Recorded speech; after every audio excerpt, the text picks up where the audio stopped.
Hello everyone, this is your Donna. பின்வரும் வாக்கியங்களை எப்படி இங்கிலீஷில் சொல்கிறதுன்னு சொல்லி இன்றைக்கு வீடியோவில் பார்ப்போம். WH கொஷன் ப்ளஸ் வுட்டை பயன்படுத்தி நெகட்டிவ் மீனிங்கை தரக்கூடிய சென்டென்ஸை இன்றைக்கு பார்ப்போம். நான் ஏன் அதை செய்ய போகிறேன்? Why would I do that?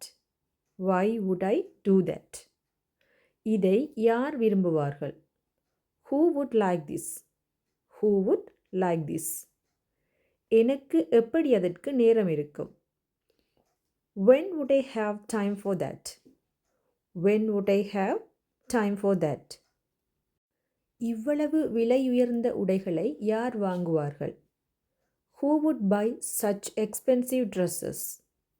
Who would buy such expensive dresses? உனது அம்மா ஏன் கோபப்பட போகின்றார்? Why would your mother get angry? Why would your mother get angry? Last one பாருங்க. அவர்கள் அந்த அளவு பணத்தை எங்கே இருந்து பெறுவார்கள்? Where would they get that much money? Where would they get that much money? நான் ஏன் அப்படி நினைக்க போகின்றேன்? Why would I think so? Why would I think so? Thanks for watching. Like, share and subscribe for more videos.